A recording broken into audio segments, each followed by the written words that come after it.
ஏமா எப்போ பார்த்தாலும் அழுதுகிட்டே இருக்க? சொன்னா அவளும் புரிஞ்சுக்கிற மாட்டா, நீயும் புரிஞ்சுக்கிற மாட்டேற. உங்கள் 2 பேருக்கு நடுவில் மாட்டிக்கிட்டு நான் தான் முடிச்சுக்கிட்டீங்க. இந்தா செலவுக்கு வச்சுக்க. இங்கே பாரு, வீட்டை பக்கம் வந்துட்டு காசு கீசு கொடுத்து அவள்கிட்ட சொல்லிக்கிட்டு இருக்காத. மெண்டல் மாதிரி கத்திக்கிட்டு இருப்பா.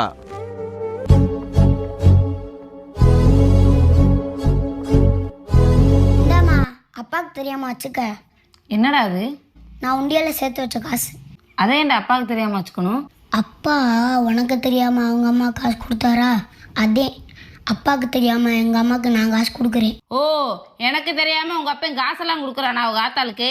இன்னைக்கு வரட்டும்டா வீட்டுக்கு. அது இருக்கட்டும்டா, எனக்கு எதுக்குடா இந்த காசு கொடுத்த?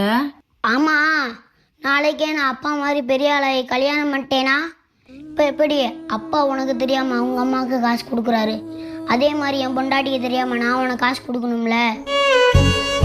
அதே இப்பயே கொடுத்து பழகிக்கிறேன்.